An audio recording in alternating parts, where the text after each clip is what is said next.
بسم اللہ الرحمن الرحیم۔ السلام علیکم دوستو، آج کی ویڈیو میں آپ کو بتاؤں گی کہ اللہ تعالیٰ نے مور اور سانپ کو جنت سے کیوں نکالا تھا۔ جیسا کہ آپ سب جانتے ہیں، مور ایک خوبصورت پرندہ ہے، لیکن یہ اس سے بھی زیادہ خوبصورت جنت میں تھا۔ مور کی خوبصورتی پر جنت میں سب پرندے نازاں تھے، لیکن مور سے ایسی کیا خطا سرزد ہوئی کہ جس سے اللہ تعالیٰ نے جنت سے مور کو نکال دیا۔ اللہ تعالیٰ نے جب حضرت اماں حوا اور آدم علیہ السلام کو جنت میں بھیجا تو وہ بہت اچھی زندگی گزار رہے تھے، لذیذ پھل کھاتے تھے، میوے کھاتے، لیکن ایک اناج جس کو کھانے سے منع کیا تھا وہ گندم تھا۔ اور یہ بھی عرض کرنا چاہوں گی کہ حضرت آدم علیہ السلام کی وجہ سے ہی شیطان کو جنت سے نکالا گیا۔ اسی وجہ سے شیطان کی حضرت آدم علیہ السلام سے دشمنی ہو گئی اور وہ حضرت آدم علیہ السلام کا دشمن بن گیا۔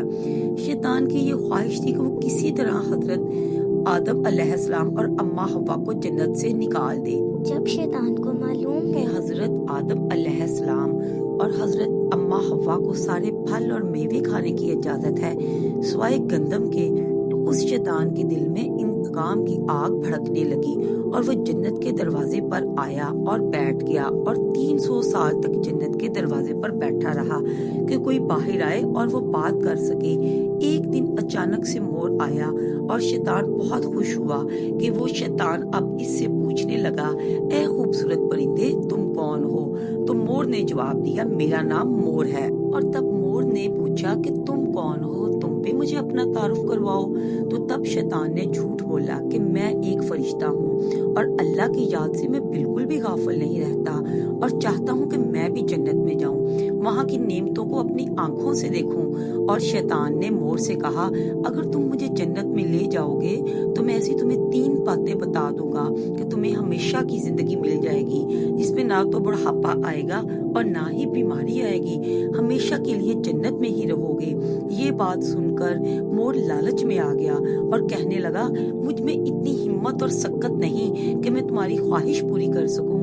ہاں، میرا ایک دوست ہے جو سانپ ہے، جو شاید تمہاری مدد کر سکے۔ یہ کہہ کر مور اپنے دوست سانپ کے پاس گیا اور ساری بات سنا دی۔ سانپ بھی خوش ہو گیا اور لالچ میں آ گیا۔ تب سانپ نے شیطان کو اپنے منہ میں چھپا کر جنت میں لے گیا۔ جنت کے تمام نگہبانوں کو جب معلوم ہوا کہ یہ شیطان چال چل کر آیا ہے اور جنت میں آ چکا ہے، فرشتے شیطان کو جنت سے نکالنے لگے۔ تب اللہ پاک کا حکم ہوا، اے فرشتوں، ابھی اس کو جنت میں ہی رہنے دو۔ حضرت آدم علیہ السلام کا امتحان تھا۔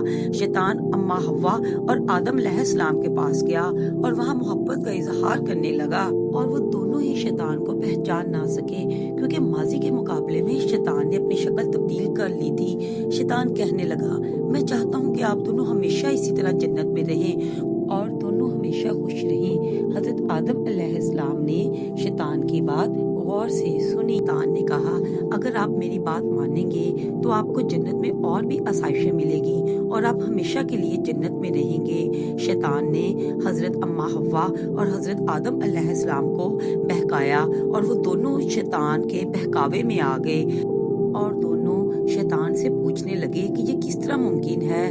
تب شیطان نے کہا، اگر آپ دونوں گندم کا کھانا کھا لیں گے یا گندم کا دانہ اٹھا لیں گے تو آپ کو ہمیشہ کی زندگی حاصل ہوگی اور آپ ہمیشہ کے لیے جنت میں رہیں گے، جنت کی آسائشیں آپ کے لیے رہیں گی۔ یہ بات سن کر حضرت آدم علیہ السلام سوچ میں پڑ گئے اور انہیں ساتھ ہی اللہ تعالیٰ کی نافرمانی کا خوف بھی تھا، لیکن اماں حوا نے حضرت آدم علیہ السلام کو گندم کا دانہ کھانے کے لیے راضی کر لیا۔ جیسے ہی دونوں نے گندم کا دانہ کھایا تو دونوں کی سطر واضح ہو گئی اور وہ دونوں اپنی سطر چھپانے لگے۔ تب ان کے دل میں اللہ کا خوف آیا اور وہ اللہ تعالیٰ کے خوف سے کانپنے لگے۔ تب اللہ تعالیٰ نے فرشتوں کو حکم دیا کہ حضرت آدم علیہ السلام اور حضرت اماں حوا کو زمین پر اتار دو۔ حضرت آدم علیہ السلام کو سری لنکا کے قریب زمین پر اتار دیا گیا اور اسی طرح حضرت اماں حوا کو بھی جدہ کی سرزمین پر اتار دیا گیا۔ اور مور جس کے پاؤں کے ساتھ چل کر شیطان کو جنت میں لایا گیا تھا، اللہ تعالیٰ نے مور سے اس کے پاؤں کی خوبصورتی چھین لی، اور سانپ جو اپنے منہ میں شیطان کو چھپا کے جنت میں لایا تھا، اللہ تعالیٰ نے اس کے منہ سے خوبصورت خوشبو چھین کر اس کے منہ کو زہر سے بھر دیا۔